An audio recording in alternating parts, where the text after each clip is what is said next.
بسم الله الرحمن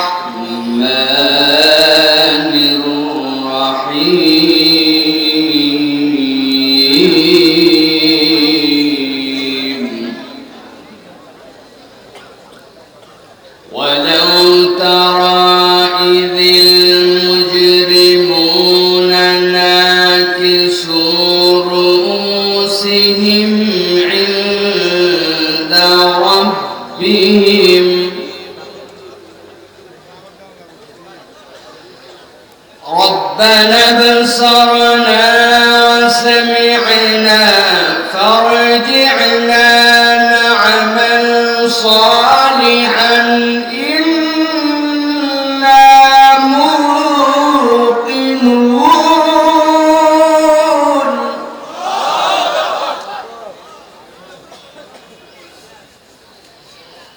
ولو شئنا لآتينا كل نفس هداها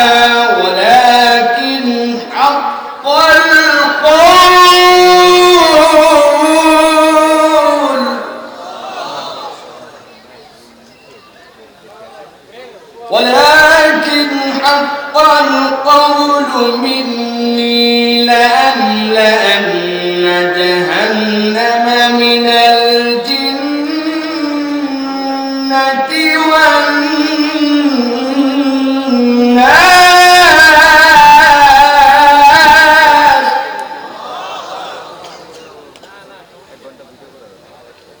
لأملأن جهنم من الجنة والناس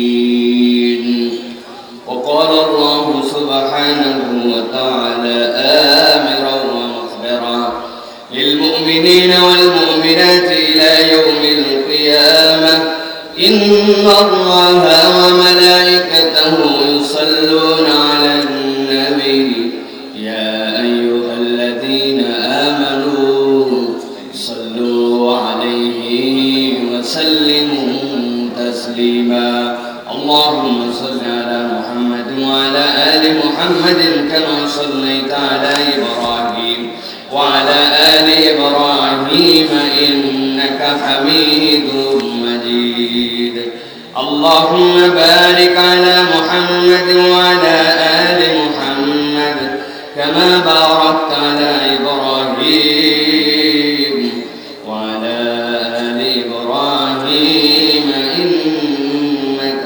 حميد مجيد الحمد لله আল্লাহ রাব্বুল আমিনের শুকর গুজার হচ্ছি যে আল্লাহ রাব্বুল আমিন আমাদেরকে দীর্ঘ রাত অবধি আজকের এই ঐতিহ্যবাহী জেলা লক্ষ্মীপুরের রামগঞ্জের পানপাড়া পাটওয়ারি বাড়ি জামে মসজিদ সংলগ্ন ঐতিহ্যবাহী তাফসীরুল কোরআন মাহফিলে আমাদেরকে শেষ অধিবেশনের শেষ মুহূর্তে কনকনে শীতকে উপেক্ষা করে সুস্থতার জীবন দান করে আল্লাহ রাব্বুল আমিনের কোরআন শোনার মতো মন মানসিকতা ভালোবাসা অন্তর এবং শারীরিক যোগ্যতা দান করে এখন পর্যন্ত বসিয়ে রেখেছেন সেই রব্বুল আলামিনের কাছে সর্বাগ্রে কৃতজ্ঞ হচ্ছি তাঁর এই শিখানো বাক্যে সকলে পড়ছি আনন্দ চিত্তে বুলন্দ আওয়াজে আল্লাহ রাব্বুল আলামিনের খুশির নিমিত্তে আলহামদুলিল্লাহ দরুদ এবং সালাম বর্ষিত হোক আকায়ে নামদার তাজদার মদিনা সরকারে দো আলম আপনার আমার প্রিয় রাসূল জনাবে মুহাম্মদুর রাসূলুল্লাহ সাল্লাল্লাহু আলাইহি ওয়াসাল্লামের প্রতি আজকের মাহফিলের সম্মানিত সুযোগ্য আলোচকবৃন্দ বিশেষ করে কথা বলেছেন আমাদের অত্যন্ত প্রিয় ফদিলাতুল শাইখ ওয়া শাইখানাল কিরাম শেখ আহমদুল্লাহ আল্লাহ রাব্বুল আলামিনের আরো অনেক প্রিয় প্রিয় মাহবুব গোলামগণ এখানে এসে কথা বলেছেন প্রিয় সাদিকুর রহমান আজহারি ভাই কথা বলেছেন স্টেজে আমাদের পাশে উপস্থিত আছেন আপনাদের এলাকার নক্ষত্র ইনশাআল্লাহ আগামীর দাঈ ইলাল্লাহ হিসেবে আমরা যাকে পাবো মাওলানা আবু বকর মক্কি ভাই সহ আজকের মাহফিলের সুযোগ্য সম্মানিত সভাপতি সম্মানিত অতিথিবৃন্দ আমার সামনে উপবিষ্ট মুরব্বিয়ানে ইজাম প্রিয় যুবকেরা স্নেহের ছোটরা পর্দার অন্তরালের মা এবং বোনেরা সকলকে সালাম দিয়েছি আরো একবার দোয়া করা এবং পাওয়ার আশায় আপনাদের কাছে সালাম নিবেদন করি। আসসালামু আলাইকুম ওয়া রাহমাতুল্লাহ। আপনারা ভালো আছেন ভাই? জেগে আছেন আপনারা? ঘুমিয়ে গেছেন না তো? প্রিয় ভাইয়েরা, এত রাত্রে আমার কথা বলার কথা নয়, কিন্তু তারপরে পরিস্থিতির দাবিতে 11টা প্রায় বাজে। আমি আপনাদের কাছে অল্প সময়ে সংক্ষিপ্তভাবে 2-4টি কথা বলবো, যাতে করে আল্লাহ রাব্বুল আমিন যেহেতু এই পর্যন্ত হাজির করেছেন, এতগুলো মানুষ আপনারা বসে আছেন, আল্লাহ যেন এই কোরআনের ভালোবাসায় আমাদেরকে কিছু কথা শুনে তার উপরে আমল করে আমাদেরকে যেন এটিকে নাজাতের জরিয়া হিসেবে কবুল করেন। বলেন আল্লাহুম্মা আমিন। সবাইকে আমাকে দেখতে পাচ্ছেন ভাই? পরিষ্কার? আমার বয়স এর আগেও জিজ্ঞাসা করেছিলাম একবার, কিরকম মনে হয় আপনাদের, 60 নাকি 70? 70? আলহামদুলিল্লাহ, 35 বছর এখনো বয়স হয় নাই 35। অতএব এখন পর্যন্ত ইয়াং মানুষ আছে। আমার শ্রোতা যারা, আমার শ্রোতারাও সব ইয়াং। এই জন্য আমি যারা 35-এর উপরে মুরব্বী আছেন, আপনাদের কাছে দুটো হাত জোর করে অনুরোধ, বাবা সারাদিন ছিলেন, আপনারা এখন যান, আপনাদের ছুটি। কিন্তু আমার সাথে মাত্র বেশি না 1000 খানিক ছেলে পেলে থাকলেই হবে, এরকম যুবক চাঙ্গা ছেলে থাকবে, তাদের সাথে কিছু কথাবার্তা আমরা বলে আমরা চলে যাব। আর এই যে 100 খান আমার ক্যামেরা আলা ভাইরা আসছে, ওনারা যে কি কষ্ট করে আসছে, সারাদিন এই জায়গায় আপনাদের বকা খাইছে।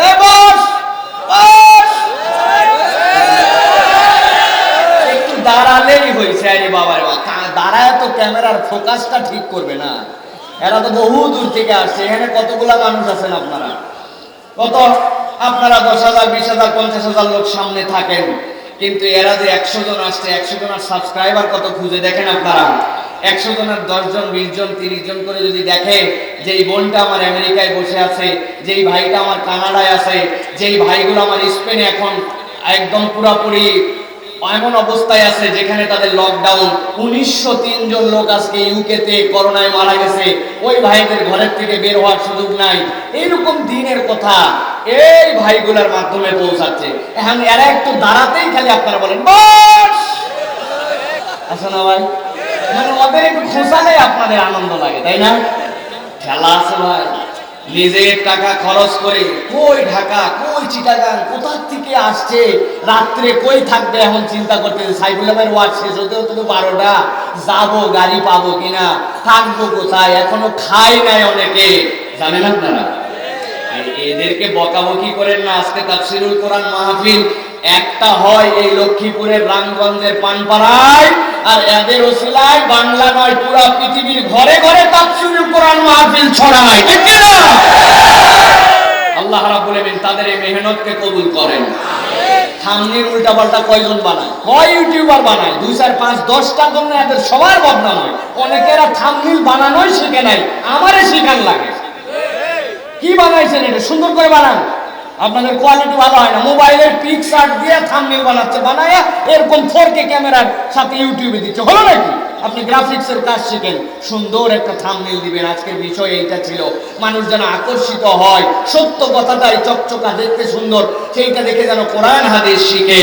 আমি আমার ভাষায় বলি, এর আগ পর্যন্ত সোশ্যাল মিডিয়া নেট খুললে নানান কিছু পাওয়া যাইতো।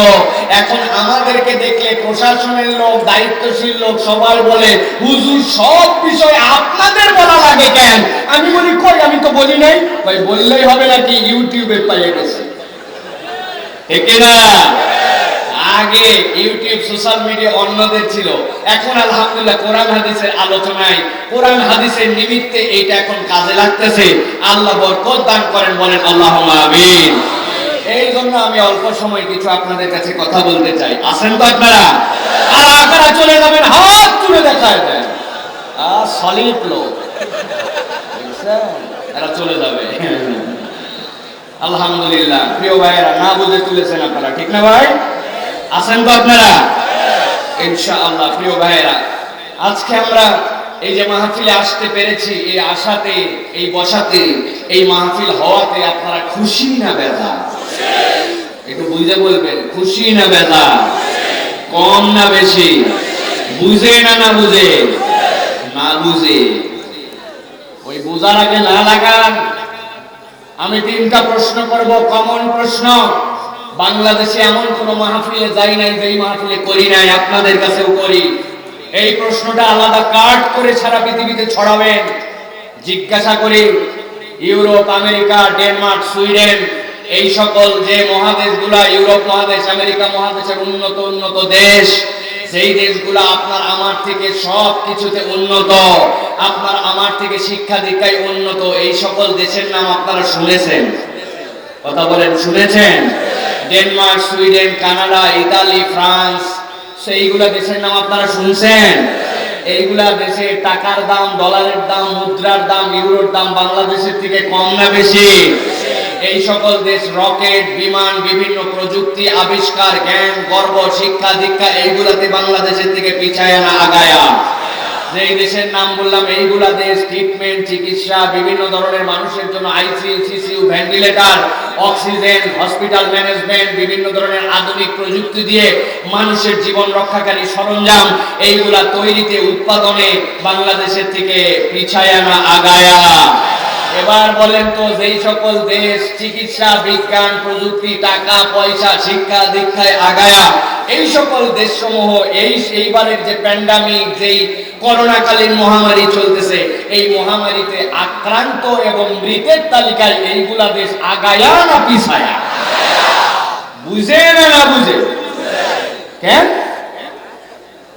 বিজ্ঞানে আগায়া, ওষুধে আগায়া, টিকায় আগায়া, হসপিটাল ম্যানেজমেন্ট আগায়া, আইসিইউতে আগায়া, সিসিইউতে আগায়া।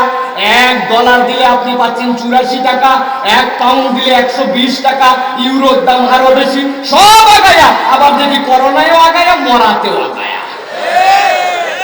কি ব্যাপার? তার মানে কি বোঝা যায়?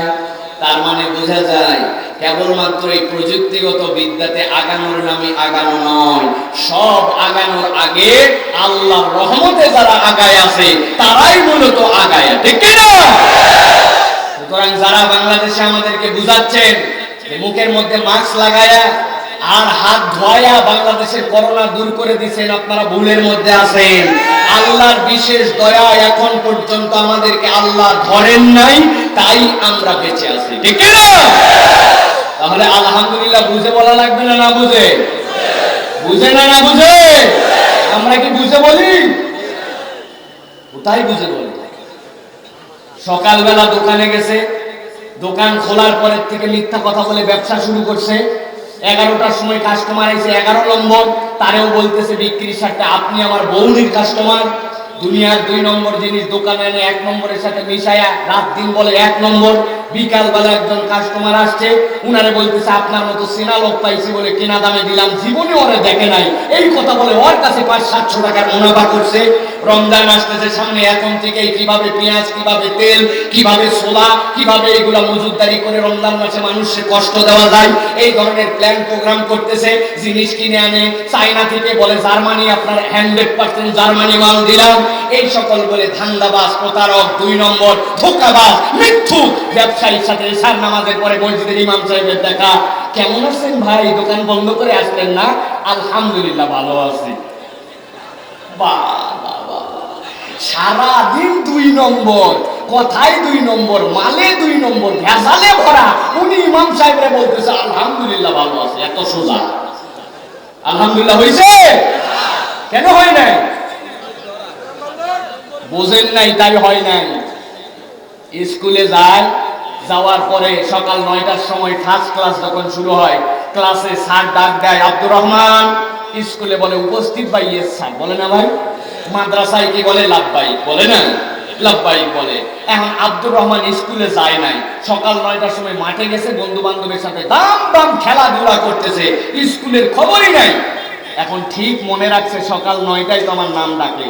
ওই মাঠের মধ্যে এক বন্ধুরে বলছে 9টার সময় তুই আমার একটা ডাক দিবি জোরে। বন্ধু ডাক দিছে খেলতে খেলতে, আব্দুর রহমান। ওই মাঠের মধ্যে বলছে লাব্বাইক। ওর নাম তো স্কুলে প্রেজেন্ট হয়ে গেছে না ভাই? হয়েছে, প্রেজেন্ট হয়েছে। উপস্থিত স্যার? Yes sir. বলছে স্কুলে নাম উঠে গেছে। তার মানে নাম উঠানোর জন্য, ওই নামটা নথিভুক্ত হওয়ার জন্য স্কুলে যেতে হবে, ক্লাসে হাজির থাকতে হবে। ক্লাসের স্যার যখন ডাকবে খাতা নিয়ে, তখন আপনারে লাব্বাইক ইয়েস স্যার বলতে হবে, নচেত আপনার নাম স্কুলের খাতায় ওঠে না, ঠিক না? এই জন্য আলহামদুলিল্লাহ হচ্ছে না। এই জন্য করোনাকালীন সময়ে ব্যবসার আলহামদুলিল্লাহ কি হবে বুঝে নেন। ব্যবসায়ের আলহামদুলিল্লাহ হচ্ছে আল্লাহ। বাংলাদেশে এরকম বিজনেসম্যান আমি চিনতাম যাদের পুরো ঢাকার প্রায় 1/4 জমির মালিক, কোটি কোটি টাকার ব্যবসা। আল্লাহ সেই ব্যক্তিটাই করোনার সময় আক্রান্ত হলো। তুমি তার তকদিরে মৃত্যু লিখে রেখেছিলে। তার জন্য চায়না থেকে যখন বিমান চলে না তখন চার্টার্ড বিমানে করে ডাক্তার আনা হয়েছিল, কোনো কাজ দেয় নাই। আল্লাহ সে মরে গেল। আমার মতো এরকম সুনা কোটি যার কিচ্ছু নাই ওই রকম লোকরে মারা তোমার 1-2। এখন পর্যন্ত তুমি আমারে ধরনায় ছেড়ে দিয়ে রাখছো। আমি তওবা করতেছি, আর 2 নম্বর ব্যবসা করব না, 2 নম্বর মালিক নম্বর বলে চালাবো না, ওজনে মিজানে নিক্তির পাল্লায় ধোঁকাবাজি করব না, মানুষের সাথে প্রতারণার ব্যবসা করব না, অযৌক্তিক মজুদদারি করে মানুষকে কষ্ট দিব না, মানুষের সাথে মিথ্যা কথা বলে আপনি বনির কাস্টমার, আপনি আমার খুবই পরিচিত কাস্টমার, এই সকল ধোঁকাবাজি করব না। 2 নম্বর জিনিস 1 নম্বর বলে চালাবো না। এক দেশের নামের জিনিস আরেক দেশের স্টিকার তুলে দিয়ে মানুষকে ধোঁকাবাজি করব না। আল্লাহ বান্দার হক যা নষ্ট করছে আদায় করে দেওয়ার শপথ করলাম, আর বান্দার হক নষ্ট করব না। এখন থেকে নবীন, সিদ্দিকিন, সুহাদা, সলিহিন তাদের সাথে চলার মতো করে মন মানসিকতা নিয়ে ব্যবসা করার শপথ নিলাম, তওবা করলাম, আল্লাহ তোমার কাছে ফেরত আসলাম। This is the true meaning of আলহামদুলিল্লাহ। ঠিক কি না? যুবক, তোমার আলহামদুলিল্লাহ কি ভাই? বলবে হুজুর অটো পাস পাইয়ে গেছি, বাপের হোটেলে খাই, কোনো চিন্তা নাই, আমার থেকে ফুর্তিতে কে আছে হুজুর? মোবাইলে শুধু মেগাবাইট উঠাই, ডানে ঠালা বামে ঠালা, এদিকে ঠালা সেদিকে ঠালা, যা ইচ্ছাকে কি আর সময় কাটাই, আমার থেকে ভালো কেউ নাই, আলহামদুলিল্লাহ। আপনি মায়ের কথা শোনেন না, আপনি বাপের সাথে ঝাড়ি দিয়ে কথা বলেন, আযান যখন হয় আপনি মসজিদে হাজির হন না, আপনার নৈতিক সত্তা সম্পন্ন একজন আদর্শ যুবক আপনারা দেখলে কেউ বলে না, আপনার চুলের ছাঁট, আপনার প্যান্টের কাট, আপনার পোশাক, এইগুলো দেখে ইসলামী যুবক হিসাবে কেউ আপনারে বলে না। আপনার মোবাইলের মধ্যে অসভ্যতা, আপনার মুরব্বীরা ভয়ে শাসন করার সুযোগ পায় না, কারণ আপনারা শাসন করলে মুরব্বী অপমানিত হতে পারে। আপনি বখাটে একটা ছেলে হিসাবে এলাকায় পরিগণিত হয়েছেন, ইয়াবাখোর, গাঁজাখোর, মদখোর, কিছু না হলেও বিড়িখোর হচ্ছে আপনার মূল বন্ধু। আপনার আচার আচরণ দেখলে মুসলমান যুবক কেউ বলে না, এলাকার মেয়েরা যায় আপনি টিজ করতে কাউরে ছাড়েন না, আপনি এরকম করার পরে আবার বলেন আলহামদুলিল্লাহ। আপনার আলহামদুলিল্লাহ হয় নাই। করোনাকালীন সময় আলহামদুলিল্লাহ যুবককে বুঝে নিতে হবে। আল্লাহ, পৃথিবীতে কত যুবক হারায় গেল, আমারে তুমি এখন পর্যন্ত হেফাজত করেছো।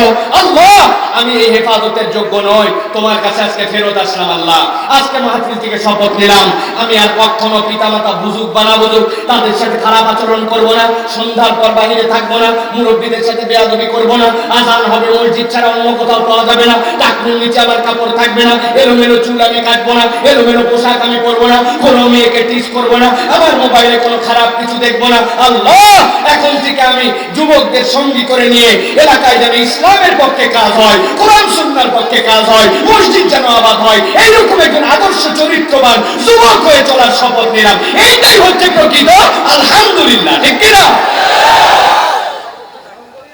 আলহামদুলিল্লাহ। খবর নিচ্ছেন আপনি, আপনি রামগতি রামগঞ্জ বাজারে যাই অনেক হিন্দুর কাছে খবর নেন, নাম শ্রী গোপাল চন্দ্র পাল, জিজ্ঞাসা করবেন কি অবস্থা তোমার হাল, বলবে আলহামদুলিল্লাহ।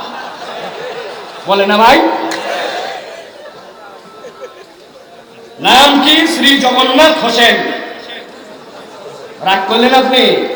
মুসলমানরা যেভাবে স্টালিন হোসেন লাগাচ্ছে, হিন্দু যদি হোসেন লাগায় কি করবেন আপনি? স্টালিন হোসেন কেমন করে হয়? সবুজ ইসলাম কেমন করে হয়? বেকায়দা খান কেমন করে হয়? ঝঞ্ঝাটি বেগম কেমন করে হয়? ভাই, মুসলমানের নামের শ্রী আছে? আপনি জিজ্ঞাসা করছেন একজন হিন্দিকে, শ্রী শ্রী দেবনাথ ঠাকুর কালেমা জানিস? ওরে বাবা রে বাবা, বহু আগে মুখস্থ করছি, লা ইলাহা ইল্লাল্লাহু মুহাম্মাদুর রাসূলুল্লাহ। হায়ের উচ্চারণ শুনলে ওই হিন্দু ভাইয়ের মনে হয় নুরানি মাদ্রাসায় পড়ছে। উনার কালেমা আর উনার আলহামদুলিল্লাহ যদি হয়ে যাইতো তাইলে তো হয়েই গেছিল। এত সোজা নয়। কনসেপ্ট অফ আলহামদুলিল্লাহ ক্লিয়ার করেন মুরব্বী বাবাজিরা। আপনাদের আলহামদুলিল্লাহ কি বাবা? বাবা বাবা, শেষ বয়সে দাড়ি একটু রেখে দিছে, লম্বা জামা পরা ধরছে, কষিয়ে পান খাওয়া শিখছে, দাঁত খিলাল করতে করতে আসরের নামাজ কোন রকম পড়ে চায়ের দোকানে যে বসে গেছেন। ডান পাশে ওনার গীবত কমিটির সভাপতি, বামে সেক্রেটারি, উনি ক্যাশিয়ার। এর এরপরে শুরু হয়ে গেল অমুক হুজুরের কি হলো, তমুক হুজুরের বউয়ের কি হলো, তমুক ভাইয়ের বেটির কি হলো, তার কি হলো, তার ছেলের কি হলো, গিবত গিল্লা জো বাইডেনের কি হলো, তারপরে ডোনাল্ড ট্রাম্পের কি হলো। দুনিয়ার খবর, গিবত গিল্লা।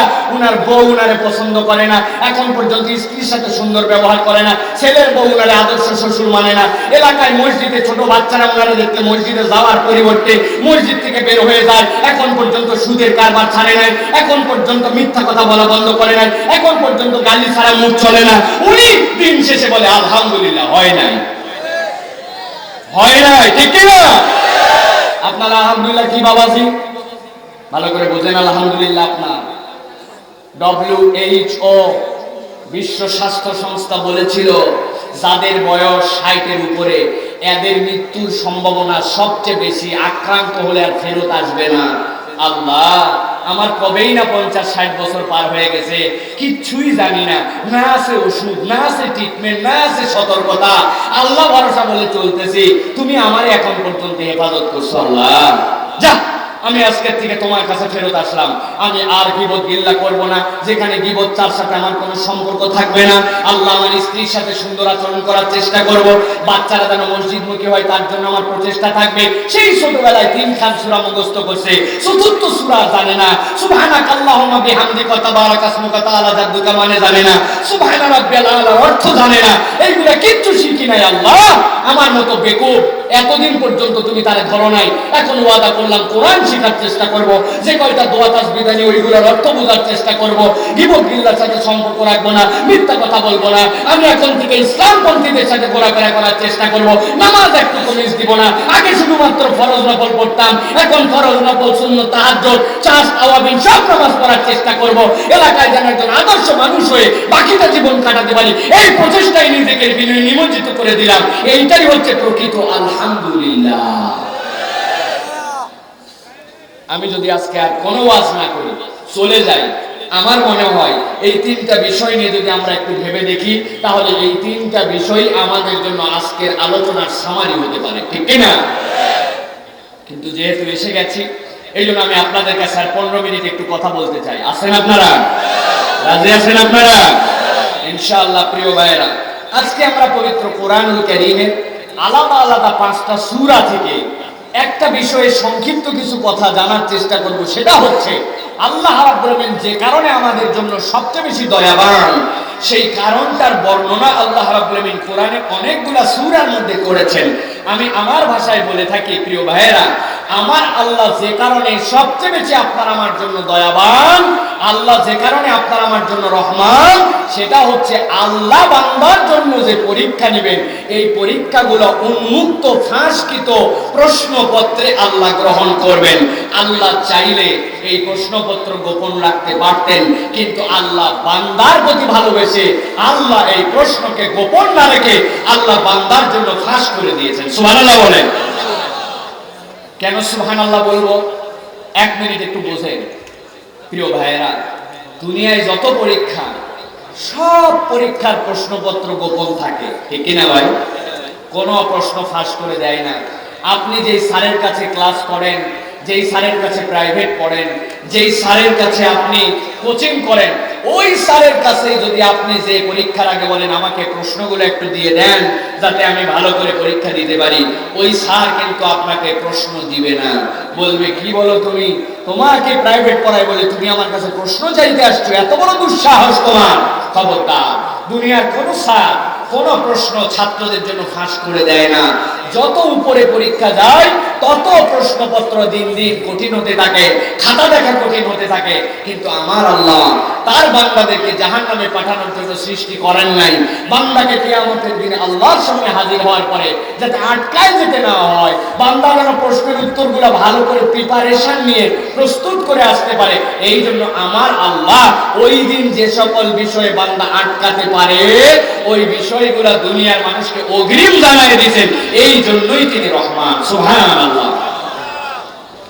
আবার আল্লাহ রাব্বুল আলামিন দুনিয়ার মানুষকে বলছেন, দুনিয়ার মানুষ, দুনিয়ার এই জীবনটা যখন তোমাদের শেষ হয়ে যাবে, এই জীবন শেষ হওয়ার পরে আল্লাহর সামনে একদিন তোমাদের সবাইকে দাঁড়াতে হবে।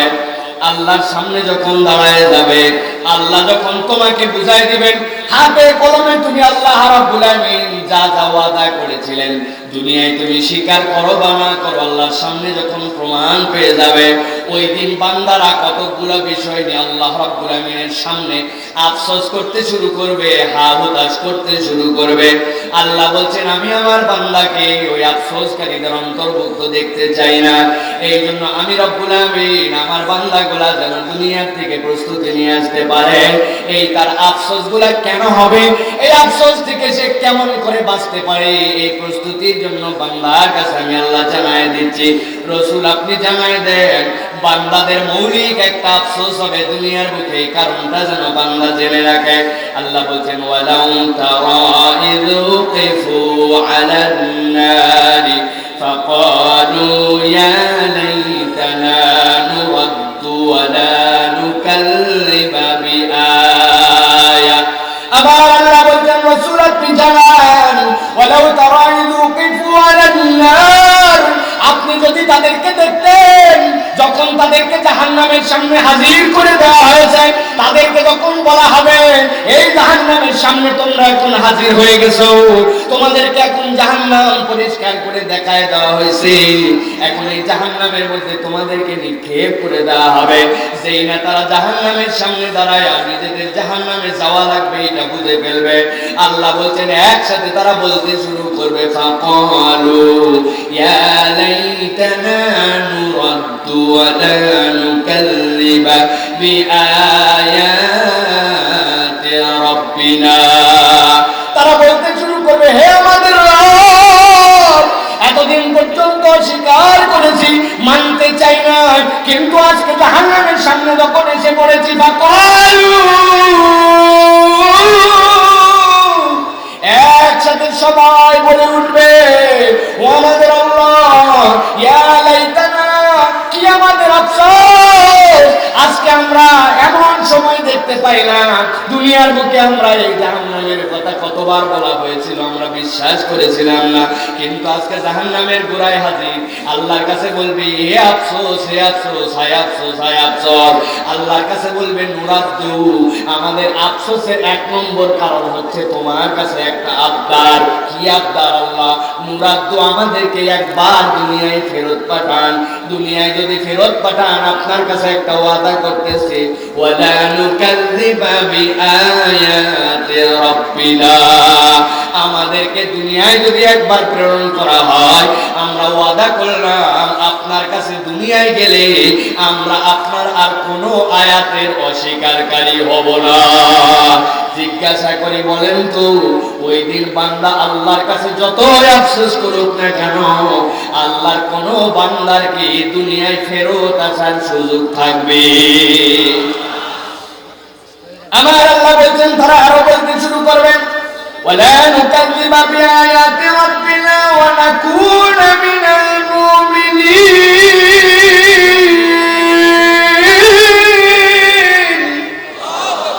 সব কিছুতে স্বীকৃতি দেয়, তাহলে আল্লাহ এবং রাসূলের পরিভাষায় ওই মানুষটা হচ্ছে 100% মুসলমান, ঠিক কিনা?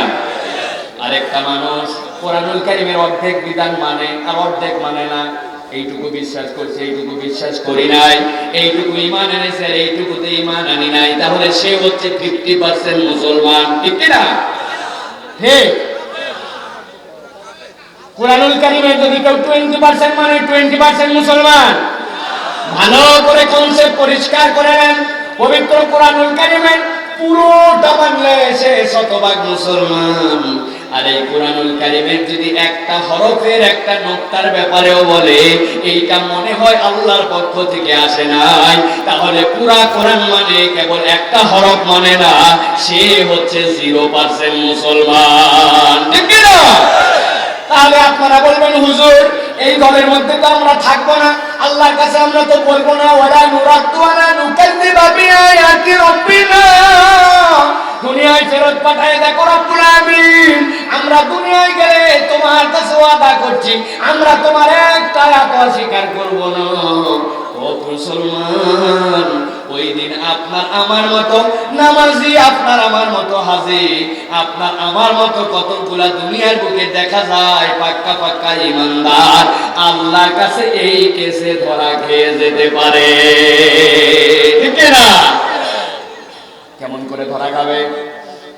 আল্লাহ রাব্বুল আলামিন যে নামাজ দিয়েছেন নামাজ বিশ্বাস করেছে, আল্লাহ যে হজ দিয়েছেন হজ বিশ্বাস করেছে, আল্লাহ যে যাকাত দিয়েছেন যাকাত বিশ্বাস করেছে।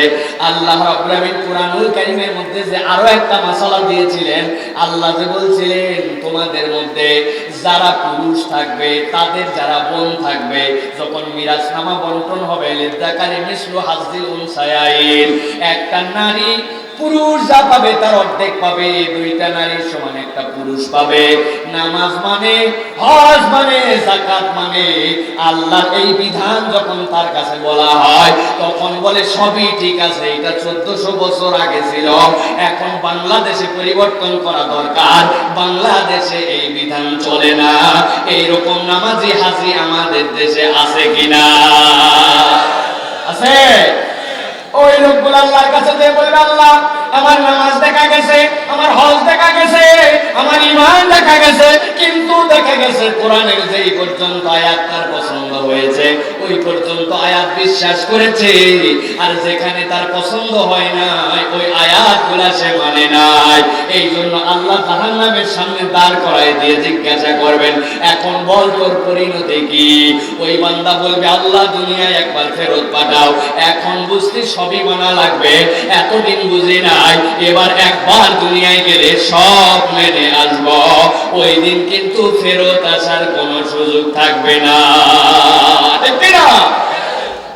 এই জন্য ঈমান পরিষ্কার করতে হবে, ঈমানকে পুরোপুরি বুঝে নিয়ে যেতে হবে আল্লাহর কাছে, নচেত বলবে তারা রব্বানা বসরনা ওয়া সামি'না ফারজি'না না'মাল সালিহান ইন্না মুকিনুন।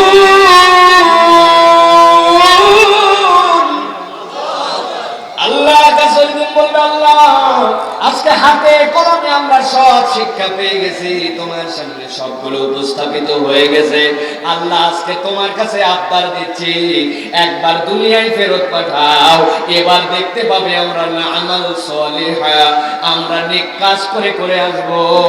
আর তোমার কাছে বললাম ইন্না মুকিনুন, এবার যদি দুনিয়ায় একবার ফেরত যাই আমরা কখনো ঈমানে পূর্ণতা ছাড়া, ঈমানকে পূর্ণাঙ্গতা ছাড়া তোমার কাছে ফেরত আসব না।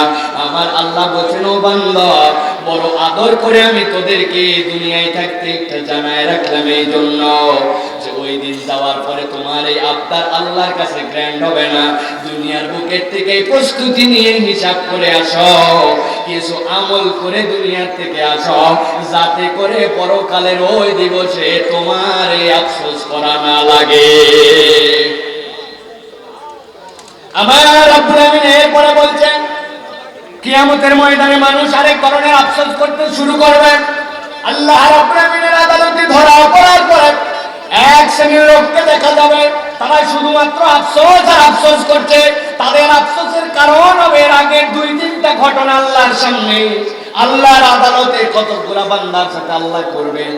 আল্লাহ এক শ্রেণীর বান্দাকে ডাক দিবেন আমার কাছে আয়, আল্লাহর কাছে বান্দাগুলো হাজির হয়ে গেছে, যেই আল্লাহর কাছে হাজির হয়েছে আল্লাহ বলবেন ও ফেরেশতারা দেখো তো আমার এই বান্দার আমলনামার মধ্যে 3টা জিনিস আছে না নাই? আল্লাহর বান্দার ফেরেশতারা দেখবে আল্লাহর বান্দার আমলনামার মধ্যে শিরিক নাই, আল্লাহর বান্দার আমলনামার মধ্যে কুফর নাই, আল্লাহর বান্দার আমলনামার মধ্যে জুলুম নাই। যেই না এই 3টা জিনিস দেখে ফেলবে ফেরেশতারা, দেখার পরে আল্লাহকে জানাই দিবে আল্লাহ তোমার বান্দার আমলনামার মধ্যে শিরিক নাই, কুফর নাই, তোমার বান্দার আমলনামার মধ্যে রব্বুল আলামিন কোনো জুলুম নাই, কিন্তু এই বান্দার আমলনামার মধ্যে গুনাহ আছে। আল্লাহর রাস্তায় চলার চেষ্টা করেছিল, ভুল হয়েছে, আল্লাহর রাস্তায় চলতে চলতে তার অনেকগুলা গুনাহ হয়ে গেছে, বান্দা তওবা করেছে আবার ফেরত আসার চেষ্টা করেছে। আমার আল্লাহ ওই বান্দাগুলোকে ডাক দিয়ে বলবেন ও আমার আদরের বান্দা দুনিয়ার বুকে এই গুনাহ করছিলে কিনা? করছিলাম আল্লাহ, এই অপরাধ করেছিলে আল্লাহ, এই অপরাধ করেছিলাম আল্লাহ। এরকম করে আল্লাহ রাব্বুল আলামিন যখন বান্দার কাছে শুনবেন আর বলবেন, বান্দা তোরে সেই অপরাধের কথা জিজ্ঞাসা করলাম, এই অপরাধ তুই জানতে আর আমি জানতাম। আমার নাম সাত্তারুল গায়ুব। দুনিয়ায় তোর এই গুনাহগুলোকে আমি প্রকাশ করে দিয়েছিলাম না, ওই গুনাহগুলোকে গোপন রেখেছিলাম। তোর আমলনামায় শিরক, কুফর আর জুলুম না থাকার কারণে আমি আল্লাহ গোপন অবস্থায় তোর গুনাহ মাফ করে দিলাম। বান্দা তুই এখন জান্নাতের দিকে দৌড় লাগা। আরেক শ্রেণীর বান্দা আল্লাহর সামনে হাজির হবে, আমলনামার মধ্যে তার কুফর নাই, আমলনামার মধ্যে তার শিরক নাই, কিন্তু এই বান্দাদের আমলনামার মধ্যে জুলুম আছে। ওই বান্দারা অন্যায় করেছে, বান্দার হক দুনিয়ার বুকে নষ্ট করেছে, নানান ধরনের গুনাহ কাটা আছে, আবার কিছু সওয়াবও আছে। আল্লাহ বলবেন এদের জন্য এতদিনের পানিশমেন্ট দিয়ে দেওয়া হলো, জাহান্নামে এতদিনের জন্য এই শাস্তি নির্ধারণ করে দেওয়া হলো। বান্দাদের জন্য শাস্তির ব্যবস্থা দিয়ে দেওয়া হবে, আর বলে দেওয়া হবে বান্দাদের সাথে যেহেতু ঈমান আছে, এতদিন জাহান্নামে সাজা ভোগ করার পরে আবার বান্দাদেরকে জান্নাতে পাঠায় দিও। এমন সময় তৃতীয় এক শ্রেণী আল্লাহর সামনে, কিন্তু আল্লাহ নবী বলছেন ইন্নাল্লাহা লা ইয়ানজুরু ইলাইহা, আমার আল্লাহ তাদের দিকে তাকাবেন না, ভ্রুক্ষেপ করবেন না, ওই বান্দাদেরকে দেখবেনও আল্লাহ, দেখবেনও না আল্লাহ। ওই বান্দা কারা হবে আল্লাহ বলছেন পরিচয় জেনে নাও। আর আল্লাহর কাছে তারা কেন আফসোস করবে আল্লাহ আগের থেকে জানায় দিচ্ছেন। আল্লাহ বলছেন ওয়ায়াকুলু ইয়া লাইতানি লাম উশরিক বিরাব্বি আহাদা। আমার আল্লাহ বলছেন ওই দিন একটা শ্রেণী আল্লাহর সামনে দাঁড়ায় বলবে ইয়াকুলু ইয়া লাইতানি, ও আমাদের আল্লাহ আজকে আমাদের থেকে হতভাগার কেউ নাই, আমাদের আফসোস আর আফসোস, কি আফসোস, লা মুশরিক বিরাব্বি আহাদা। ও আমাদের আল্লাহ আজকে কত লোক গুনাহগার হিসাবে আসলো, তাদেরকে তুমি ছেড়ে দিলা, কত লোককে আবার আমলনামার মধ্যে গুনাহ দেখার পরে তুমি মাফ করে দিলা। কিন্তু আমাদের কি অপরাধ, আমরা তোমার কাছে আসলাম, আমাদের দিকে তাকালেও না, আমাদেরকে তুমি ভ্রুক্ষেপ করলে না আল্লাহ। আমাদের হতভাগা, আমাদের হতভাগা আমরা। আল্লাহ বলবেন ঘোষণা দে কি তোদের অপরাধ। তারা বলবে সব অপরাধ করে আসলে পার পাওয়ার কায়দা ছিল, কিন্তু আমরা আল্লাহর কাছে আজকে মুশরিক হিসাবে আসছি, শিরিককারী হিসাবে আসছি, এই জন্য আমাদের বাঁচার আর কোনো কায়দা নাই। এই জন্য প্রিয় ভাইয়েরা, সবচেয়ে ভয়ঙ্করতম অপরাধের নাম হচ্ছে শিরিক। কি নাম? শিরক। ইসলামের প্রথম দাওয়াত হচ্ছে তাওহীদের দাওয়াত, আকীদা শিখার দাওয়াত। এমন ঈমানদার আমাদের সমাজে আছে যারা শিরিক করে অহরহ ঘুরে বেড়ায়, কিন্তু তারা নিজেরা বুঝেও না, জানেও না যে তারা শিরিক করে। আছে কি না ভাই? অথচ নিজেদের পরিচয় দিয়ে দেয় যে বিরাট বড় ঈমানদার সে। অনেকদিন বাচ্চা কাচ্চা হয় না, হযরত শাহজালাল রহমতুল্লাহি আলাইহির মাজারে 50,000 টাকা 3 মণ ক্ষীরের পায়েস নিয়ে রওনা হয়ে যায়। আপনাদের লক্ষ্মীপুরে বোধহয় এরকম কোনো মানুষ নাই। জিজ্ঞাসা করলাম, ভাই আপনি শাহজালাল রহমতুল্লাহি আলাইহির কবরে কেন যাচ্ছেন? উনি কি সন্তান দেয়? বলে আস্তাগফিরুল্লাহ, উনি কেমনে সন্তান দিবেন? বলে বাহ, তাহলে তো বোঝা যায় দারুণ ঈমানদার। তাহলে শাহজালালের দরবারে যান কেন? বলে হুজুর যাই এই জন্য যে শাহজালাল উনি আল্লাহর বড় একজন ওলি, আমিও তো স্বীকার করি বড় ওলি, তো যান কেন? বলে যাই এই জন্য উনি আল্লাহর বড় ওলি, উনি তো দিতে পারে না, কিন্তু এই তাবারক নিয়ে যদি উনার দরবারে দেওয়া হয় উনি খুশি হয়ে যায়। উনি খুশি হলে উনি তো দেয় না, আল্লাহর প্রিয় মাহবুব উনি আল্লাহরে একটু বলে দেয়, আল্লাহরে বলে দিলে আল্লাহই দেয়, কিন্তু এই শাহজালালের মাধ্যম দিয়ে একটু দেয়।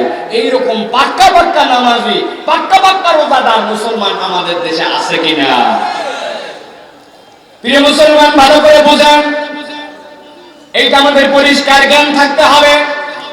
আবু জাহেল উতবা সাইবার কাছে এসে যখন জিজ্ঞাসা করা হতো তোমরা কেন লাতের কাছে যাও, মানাতের কাছে যাও, উজ্জার কাছে যাও, হবলের কাছে যাও, তোমরা কেন তাদের কাছে চাও? ওরে লাতুজ্জা মানাত কি সন্তান দেয়, ও কি তোমাদের রিজিক দেয়? তোমরা একটু আগেই বলছো যে আমাদের রিজিক দাতা আল্লাহ, আমাদেরকে জন্ম দেয় আল্লাহ, মারে আল্লাহ, খাওয়ায় আল্লাহ। তাহলে তাদের কাছে কেন যাও? আল্লাহ কোরআনে উল্লেখ করেছেন তারা কি উত্তর দেয়। আল্লাহর নবীকে বলে তারা লিয়াতাকাররাবুনা ইলাল্লাহি যুলফা। আমরা তো এই জন্য যাই, ওরা কিচ্ছু দিতে পারে না।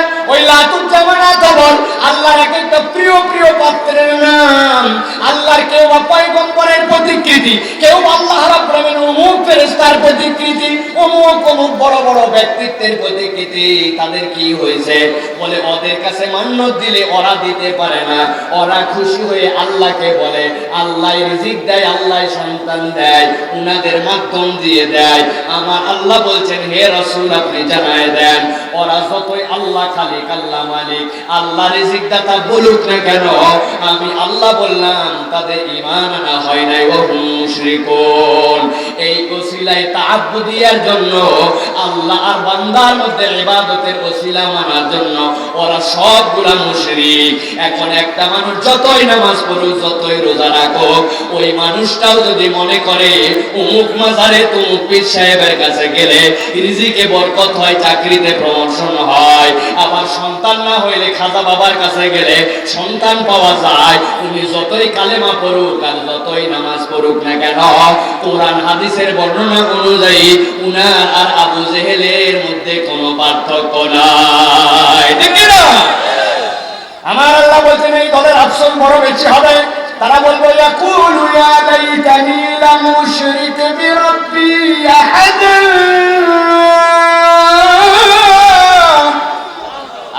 আমাদের রব্বুল আলামিন, আমরা যদি শিরক করে না আসতাম আজকে বড় বাঁচা বেঁচে যেতাম।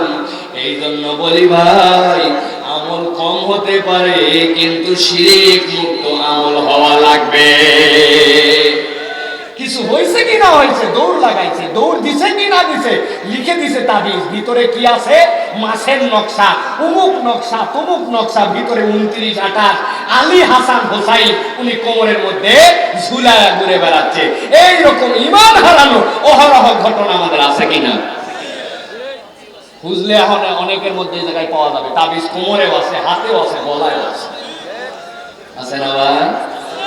প্রিয় মুসলমান, আল্লাহর কাছে যে আফসোস করতে হবে, আল্লাহ রাসূল সাল্লাল্লাহু আলাইহি সাল্লামের থেকে প্রমাণিত সুন্নাত এটা নয়। রাসূল আরবি সাল্লাল্লাহু আলাইহি সাল্লাম কোন একজন সাহাবীকে, সেটা নাবালেগ হোক আর বালেগ হোক, কারো তামিমা, কারো কাঁধের মধ্যে বাইরে দিয়েছেন, কারো তাবিজ ঝুলায় দিয়েছেন, সাহাবীরা দিয়েছেন, এরকম একটা প্রমাণ নাই। অতএব আপনি এই মাছ গাছ নকশা, হাসান হোসেন আলী দোকানের মধ্যে আপনার দোকানের বরকতের জন্য নকশা, নালাইন শরীফের নকশা, এইগুলো একটাও জায়েজ না। বাংলাদেশে একমাত্র দেশ যেখানে শিরিক বিজ্ঞাপন করে বিক্রি করা হয়। টিভির মধ্যে বিজ্ঞাপন দেয়, মা খাদিজা খাদিজা খাদিজা খাদিজা খাদিজা, শুনছেন না আপনারা? বাপ রে বাপ, আজমির শরীফের অমুক ভক্তের কাছে 18 বছর তপস্যা করে এসেছেন, বিপুলে মূল্য ফেরত। আগে স্ট্যাম্পে লিখিত বলিত ভাবে আপনাদের বৈবাহিক সমস্যা, আপনাদের সংসারে অশান্তি, অবাধ্য ছেলেকে বাধ্য করা, প্রেমে ব্যর্থতা, আপনার ছেলে মেয়ের মধ্যে দুঃসম্পর্ক, স্বামী আপনাকে ভালোবাসে না, ব্যবসায় বরকত হয় না, প্রমোশন হয় না, বিদেশে যাওয়া আপনার ঠেকায় রাখছে, বিদেশে আছেন ঠিক মতো টাকা পয়সা কামাই করতে পারেন না, বিদেশে থাকেন স্ত্রী দেশের মধ্যে পরকীয়া করে, সকল সমস্যা এক মুহূর্তের মধ্যে সমাধান, বিপুলে মূল্য ফেরত ফেরত ফেরত ফেরত ফেরত ফেরত। ফেসবুকের মধ্যে ঢুকে আপনিও দিছেন একটা লাইক, দিছেন না? ওই লাইক দিছেন মানে আপনি যদি বুঝে সুঝে দেন, তার মানে আপনার ঈমান যাওয়ার একটা চান্স হয়েছে। একমাত্র দেশ যেখানে এই দেশে বিজ্ঞাপন দিয়ে ঈমান বিক্রি করা হয়, ঈমান চুরি করা হয়, আছে না ভাই? আছে না? রাস্তাতে দেখবেন ইয়াসিন শরীফ সূরা, সূরা রহমান শরীফ, দোকানের বরকতের জন্য দোয়া শরীফ, বাচ্চার পেশাব বন্ধ করার জন্য তাবিজ শরীফ, এইগুলো নিয়ে ঘুরে বেড়ায়। আপনারা ডাইকে ডাইকে মহিলারা কেনে। কথা বলেন, কথা বলেন। প্রিয় ভাইরা, কিয়ামতের দিনে সবচেয়ে বড় আফসোস, এই আমাদের আফসোস হবে শিরিক যদি করে যায়। অতএব শিরিক থেকে বাঁচতে হবে, শিরিক থেকে মুক্ত থাকতে হবে। কিসে শিরিক হয় এই জ্ঞানটা অর্জন করতে হবে। একটা উদাহরণ দিয়ে রাখি, মনে রাখবেন। চিরদিন মনে রাখবেন, এত বড় একটা হীরার পাত্র যদি হয় কত দাম হবে ভাই? এত বড় হীরাই দুনিয়ায় নাই, আবার দাম কোথার থেকে আপনি খুঁজতেছেন? ধরেন ওটার দাম 10 কোটি টাকা। কয় টাকা? 10 কোটি। এত বড় একটা সোনার পাত্র আছে অ্যাভেলেবেল, ধরলাম 1 কোটি টাকা। এত বড় একটা রূপার পাত্র, তার দাম ধরলাম 1 লক্ষ টাকা। আর ঠিক সিমিলার এত বড় একটা মাটির পাত্র, কয় টাকা দাম? 50 টাকা হবে কিনা হবে, তাই না? এখন হীরার পাত্র 10 কোটি, সোনার পাত্র 1 কোটি, রূপার পাত্র 1 লক্ষ। প্রত্যেকটা পাত্রের তলা দিয়া সুই যায় কি না যায়, চুল ঢোকে কি না ঢোকে, এইরকম একটা সিদ্ধিরই আছে। মাটির পাত্রে কোনো সিদ্ধর নাই। গোয়ালারে বলছেন, গোয়ালা ভাই হাফ কেজি করে 60টাতেই তুই 2 কেজি দুধ ঢাল। দুধ ঢালা শেষ, ঘন্টা খানিক পরে আসছেন। আসার পরে কোন পাত্রের দুধটা ঠিক থাকবে একটু বুঝে সুঝে ঠান্ডা মাথায় বলেন। লক্ষ্মীপুরের মানুষকে তো বুদ্ধিমান ভাবছিলাম, আপনারা দেখে বুদ্ধি শর্ট আপনাদের। আরে 10 কোটি টাকা দাম হীরার পাত্র, টাকার গরমেই তোর মধ্যে দুধ থাকবে, তলা থাক কি না থাক, তাই না? 1 কোটি টাকা দাম সোনার পাত্র, ওর তলায় 1 ইঞ্চি ফুটা থাকলে কি থাকতেই হবে দুধ, তাই নাকি? টাকার গরম, ক্ষমতার গরম, পাওয়ারের গরম। 3 বারের প্রধানমন্ত্রী আমি। এলাকায় ভোটেই হোক আর বিনা ভোটেই হোক নির্বাচিত প্রতিনিধি হবে, আমার গরম টিকেতেই হবে। তলা থাকবা না থাক, দুধ থাকবি না থাক, তাই নাকি? ভালো করে বলতেছি ভাই, সব জায়গায় গরম চললেও ইমানের মামলায় কোনো গরম চলবে না, ঠিক না? আপনি যদি ইমান মজবুত করে না যান, ইমান না বুঝে যান, ওই তলা ছিদ্রি থাকলে যেরকম যত কোটি টাকা হোক, আপনি জাতিসংঘের প্রেসিডেন্ট হন, দুনিয়ার সব ক্ষমতার মালিক হন, আপনার ইমান নাই, আল্লাহর কাছে আপনার 5 পয়সা দাম নাই, ঠিক না? ইমান ছাড়া আল্লাহর কাছে কোনো দাম নাই, কোনো দাম নাই। এই জন্য ইমান মজবুত করে নিয়ে যেতে হবে। বলবেন হুজুর বুঝতে পারি নাই, ভুলে করছি, আছে না ভাই? হুজুরের উপর দোষটা পাই দিবেন, আমি করতে চাই না, অমুক হুজুর আমার ডাইকে নিয়ে এসে গেছিল, অতএব আমি বুঝি নাই। আল্লাহ, এই বুঝি নাই বললে কি হবে জানেন? এই উদাহরণটা মনে রাখবেন। ইমানের ক্ষেত্রে বুঝি নাই, ইমানের ক্ষেত্রে অমুক ডাকে নিয়ে গেছিল, এই সকল কোনো উসুল কাজ করবে না, কোনো উসুল কাজ করবে না। এক লোক আপনাদের এই জায়গায় কাশি, কঠিন কাশি, লোকজন বলছে এই পাড়া মহল্লার ডাক্তার দিয়ে তো ট্রিটমেন্ট হবে না। আপনারা কথা বলছেন কেন এখানে ভাই? সামনে আপনারা কথা বলতেছেন কেন? এই যে কি সমস্যা? ওয়াজ ভালো না লাগলে ক্যামেরা অফ করে চলে যান, কথা বলতে দেন। যে কয়জন শুনতেছে তাদেরকে কথা শোনাতে হবে। একটা কথা বলবেন না, চুপ করে থাকেন। ভালো লাগলে ক্যামেরা বন্ধ করেন, ক্যামেরা বন্ধ করে বসে থাকেন। আমার এত প্রসাদ দেওয়া লাগবে না। জীবনে আজ পর্যন্ত আমার হোল লাইফে কোনো দিন কোনো ক্যামেরাম্যানের বলি নাই না আমার একটা ভিডিও করো ভাই। ফুল লাইফে 35 বছর জীবনে বলি নাই। এত প্রসাদ দেওয়া লাগবে না। আপনাদের যা কালেকশন করা লাগবে হয়ে গেছে, আপনাদের মাল ম্যাটেরিয়াল আলহামদুলিল্লাহ অনেক লোকের আলোচনা দিয়েছেন। এখন এই লোকগুলার একটু শুনতে দেন। মনে রাখবেন প্রিয় ভাইয়েরা, আল্লাহর কাছে শিরিক বুঝি নাই, না বুঝে করছি, ভুল করে করছি, এইটা আল্লাহর কাছে গ্র্যান্ড হবে না। আপনারাও শোনেন, ওয়াজ শোনেন, ভিডিও অনেক করছেন, ওয়াজ শোনেন। এখন ইমান ঠিক করেন আগে, ভিডিও করে নাজাত পাওয়া যাবে না। ইমান মজবুত হলে না হলে আল্লাহ, আমি ইউটিউবার ছিলাম, ভিডিওওয়ালা ছিলাম, হবে না। নিজের আমলের নিয়তে ওয়াজ শোনেন। চুপ করেন, শোনেন। এক লোক কাশি হয়েছে, কাশি ভালো হয় না, ওনারে পাঠাইছে, যা লক্ষ্মীপুরে যা, যাই ডাক্তার দেখা। ডাক্তার দেখাইছে, ডাক্তার বলছে যে আপনার 21 দিন পরে কফ পরীক্ষা করা লাগবে। বেশি বেকায়দা মনে হচ্ছে, তবে এখনই এত টেস্ট দিব না। 3টা ওষুধ দিলাম, এই 3টা ওষুধ দিলাম, তাই ভালো করে খাবেন, 21 দিন আগে খান, তারপরে দেখি কি হয়। ওষুধ টষুধ নেওয়ার জন্য ডিসপেন্সারিতে গেছে, ডিসপেন্সারিরা বলছে এই যে ওষুধটা দিলাম, এইটা সকালে খাবেন, এটা খাওয়ার আগে খাবেন, এটা পরে, এটা 2 চামচ করে 2 চামচ কয় ভাই। তুমি যেগুলো ওষুধের নাম আমারে বললে, আমি টিপসই দেওয়ার লোক। কি দই? টিপসই মানে আমার কোনো শিক্ষা দীক্ষাই নাই, তুমি আমার ওষুধের নাম বলছো, আমি এগুলো কেমনে কি করবো? আগে বলবেন না, বুদ্ধি আছে। দাঁড়ান, কাশি নিয়ে ঔষধের যে পাতার কোনা কেটে দিছে, দিয়ে বলছে যে এইটার কোনা কাটা থাকলো, এইটা কিন্তু খাওয়ার আগে খাবেন। আর এই যে বোতলের গায়ের মধ্যে 3 টান দিলাম, 1 টান 2 টান 3 টান, তার মানে 3 বেলা খাবেন, 1 চামচ করে খাবেন, বুঝছেন? বলে বাহ, সুন্দর সিস্টেম করে দিলে তো। এরকম করে কিনা ভাই? সুন্দর করে নিয়ে চলে আসছে বাড়িতে। রাত্রেবেলা কোনা কাটাগুলো আগে খাইছে, টান দেওয়া আছে ওই অনুযায়ী 3 চামচ খাইছে। খাইয়ে টাইয়ে সকালবেলা উঠছে, আবার কাশি, এ কাশি কে সে কাশি। এখন ঔষধ খেয়ে জানালার উপরে সুন্দর করে রেখে দিছে। সকালে কাশতে কাশতে উনার একটা 8-10 বছরের মাসুম মেয়ে আছে, বাচ্চা। পরে বলছে যে মা, আমি তো আর পারলাম না বাবা, ওই জানালার উপর ওষুধগুলো রাখা আছে, ওখান থেকে 3 চামচ আন। নিয়ে গেছে, যাইয়া দেখে বোতল, বলছে 3 চামচ 3 খান থেকে, বোতল তো দেখি 4টা। উনার ছেলে মাঠে গেছিল, মাঠে লাগাইছে সিম, ফুলকপি, বাঁধাকপি, ওইগুলাতে পোকা লাগে, ওইগুলা সকালবেলা বিষ স্প্রে করছে, করে ইন্ডিল একটুখানি বাঁচছে, ওইটা নিয়ে এসে ওষুধের পাশে ওইখানে রাখছে। মেয়ে তো আর ইন্ডিলও জানে না, কিছু জানে না। আল্লাহর রহমতে সবগুলার থেকে 1 কাপ করে দিয়া আব্বারে দিছে। আব্বা তো কাশতে কাশতে অস্থির, নো দেখা দেখি দিছে ঢক করে মাইরে। এখন বুঝে থাকলে বলেন, যদি ঢক করে খেয়ে ফেলে, তাহলে ওই ইন্ডিল যদি পেটের মধ্যে যায়, ওই ইনসেক্টিসাইড যদি পেটের মধ্যে যায়, ওই বিষ কি তার ক্ষতি করবে না করবে না? আশ্চর্য লোক তো আপনারা। এই লোক মূর্খ, টিপসই দেওয়া লোক, পড়ালেখা জানে না, মাসুম বাচ্চা ওষুধ দিছে, নিয়ত ভালো ছিল, তারপরেও ইন্ডিল কাজ করবে। মাথা ঠিক আছে আপনার? কাজ করবে? যদি বলে আমার মাসুম বাচ্চা বুঝে নাই, কাজ করবে? প্রিয় ভাইরা, ভালো করে বুঝে নেন। অমুক হুজুর বলছিল, তুমুকে আমারে শিরকের দিকে নিয়ে গেছিল, আমি তো বুঝি নাই, আল্লাহ অতএব আমারে তুমি পার করায় দাও।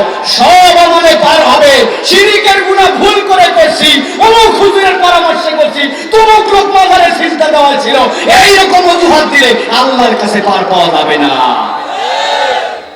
আমার আল্লাহ রাব্বুল আলামিন বলছেন, এরপরে ভালো করে খেয়াল করে যুবকেরা, আফসোস আরেকটা হবে, শেষ করে দিব এখন। আমার রব্বুল আলামিন বলছেন, ওই দিন বান্দারা একটা আফসোস আল্লাহর কাছে করবে, আর বলতে শুরু করবে, ইয়াকুলু ইয়া লাইতানি কদ্দামতু লিহায়াতি ফায়াউমাইযিল লা ইউআযযিবু আযাবাহু আহাদ ওয়া লা ইউসিকু ওয়াসাকাহু আহাদ। আমার আল্লাহ বলছেন, ওই দিনে আরেকটা শ্রেণীর আফসোস হবে, বড় ভয়ঙ্কর। লাস্ট পয়েন্ট এইটা খেয়াল করে শোনেন, আজকের আলোচনার শেষ পয়েন্ট বলে শেষ করে দে। ওই দিন আল্লাহর কাছে একটা দল যাবে, যাওয়ার পরে আফসোস করবে আর বলতে শুরু করবে, আয় রব্বুল আলামিন, আজকে আমাদের বড় আফসোস, আজকে আমরা বড় হতভাগা। আমার আল্লাহ জিজ্ঞাসা করবেন কি জন্য তারা হতভাগা। তারা বলতে শুরু করবে, ইয়াকুলু ইয়া লাইতানি কদ্দামতু লিহায়াতি। আয় রব্বুল আলামিন, আমরা যদি এই পরকাল দিবসের জন্য আজকে যে দিবসে হাজির হয়েছি, এই দিবসের জন্য কিছু কামাই করে আসতে পারতাম, এই জীবনের জন্য কিছু পাঠায় রেখে আসতে পারতাম, আজকে এখানে আসার পরে দেখি আমাদের হাতে আজকে এই পরকাল দিবসে চলার মতো কোনো টাকা পয়সা নাই। বলেন তো, পরকাল দিবসে চলার জন্য টাকা পয়সা লাগবে কিনা? লাগবে। দুনিয়ার বুকে বাংলাদেশে চলতে হলে টাকা লাগে, কিন্তু সৌদি আরবে গেলে এই টাকা আর চলে না। সৌদি আরবে কি লাগে? আমেরিকায় কি লাগে? অস্ট্রেলিয়ায় কি লাগে? ইউরো লাগে। যদি আপনি যুক্তরাজ্যে যান, পাউন্ড লাগে। পরকালে চলার জন্য আপনার জন্য একটা কারেন্সি লাগবে, ওই কারেন্সির নাম হচ্ছে সওয়াব। কি নাম? আমার আল্লাহ বলতেন, ওই দিন যাওয়ার পরে তারা বলতে শুরু করবে, ইয়াকুলু ইয়া লাইতানি কদ্দামতু লিহায়াতি। আয় আমাদের আল্লাহ, আজকে এই পরকাল দিবসে আসার পরে আমার আমলনামা যখন দিছো, আমি কিন্তু আমার আমলনামায় কোনোই সওয়াব দেখতে পাই না। ও মুসলমান, ভালো করে পয়েন্টটা বুঝেন। যখন কোনো একটা বান্দা একবার আল্লাহর কাছে যাওয়ার পরে এই আফসোস করবে, আল্লাহ যদি কয়ে পরকালে যাওয়ার পরে আমি যদি কিছু ব্যালেন্স থাকতো, আমার কিছু সওয়াব থাকতো আমার, আল্লাহ বলছেন আমি যত শ্রেণীর বান্দাকে অপছন্দ করি তার মধ্যে সবচেয়ে ভয়ঙ্কর অপছন্দ এই শ্রেণীর বান্দাকে আমি করি, যারা দুনিয়ায় অজস্র সময় পাওয়ার পরেও দুনিয়ায় সব করছিল কিন্তু পরকালের জন্য কারেন্সি পাঠায় আসতে পারে নাই। আমার কাছে এই কথা বলা মাত্র আমি আল্লাহ তাদের জন্য পানিশমেন্টের ব্যবস্থা করব। আল্লাহ বলছেন ফায়াউমা ইদিল্লা ইউআযিবু আযাবাহু আহাদ ওয়া লা ইউসিকু ওয়াসাকাহু আহাদ। আমার আল্লাহ বলছেন যখনই কোনো বান্দা এই কথা বলে বসবে, আমি আল্লাহ আমার বান্দাকে বলবো, ও বান্দা, দুনিয়ায় তুই অল্প হায়াত পাস আর বেশি হায়াত পাস, তোর জন্য যে সময় ছিল ওই সময়টুকুর একটু যদি মূল্যায়ন করতি, আজকে তো এই কথা বলতে পারতি না। আজকে আমার কাছে এসে বলতেছি পরকালের জীবনের জন্য যদি কিছু কামাই করে আসতে পারতাম। এই কথা শুনে আল্লাহ রাগে গোসায় ফেটে পড়বেন। আল্লাহ ওই বান্দাকে হুমকি দিয়ে বলছেন ফায়াউমা ইদিল্লা ইউআযিবু আযাবাহু আহাদ। এই শ্রেণীর বান্দার ব্যাপারে আমি বললাম তাদের চেয়ে শাস্তি ওই দিন আমি আল্লাহ কেউ তাদেরকে বেশি দিতে পারবে না।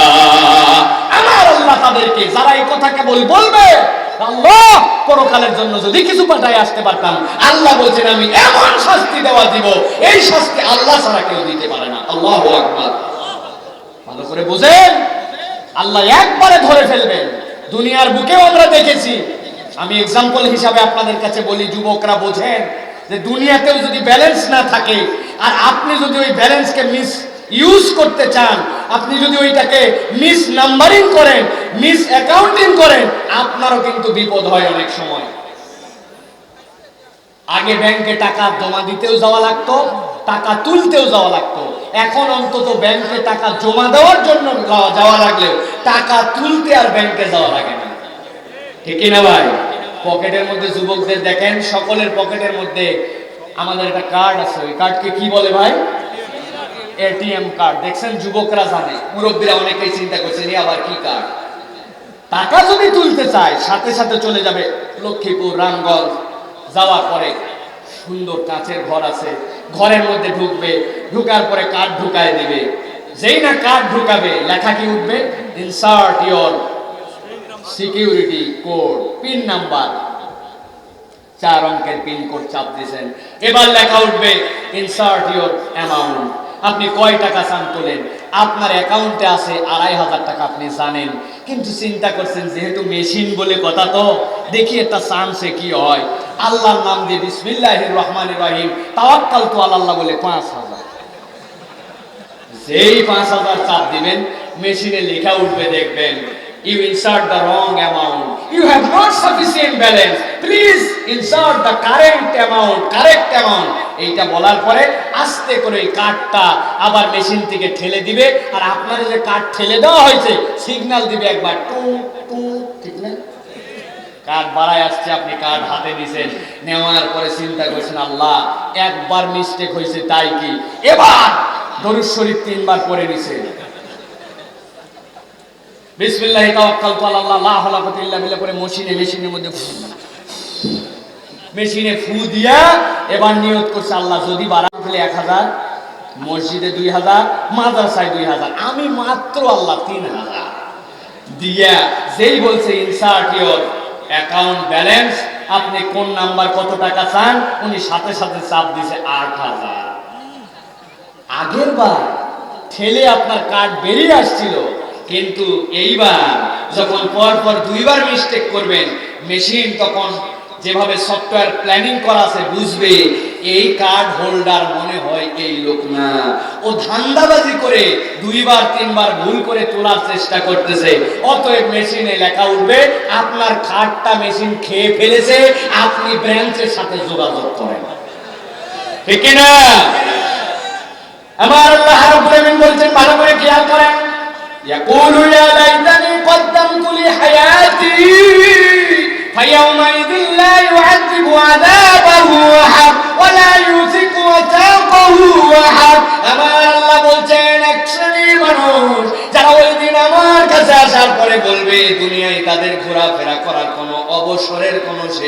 না। যতটুকু ঘুমানো লাগবে থেকে বেশি ঘুমাইতো, যা বলা লাগবে তার থেকে বেশি সংসারী ছিল। দুনিয়ার বুকে অজস্র সময় পার করেছে, কিন্তু সে পরকালের জন্য কারেন্সি পাঠায় আসতে সময় পায় নাই।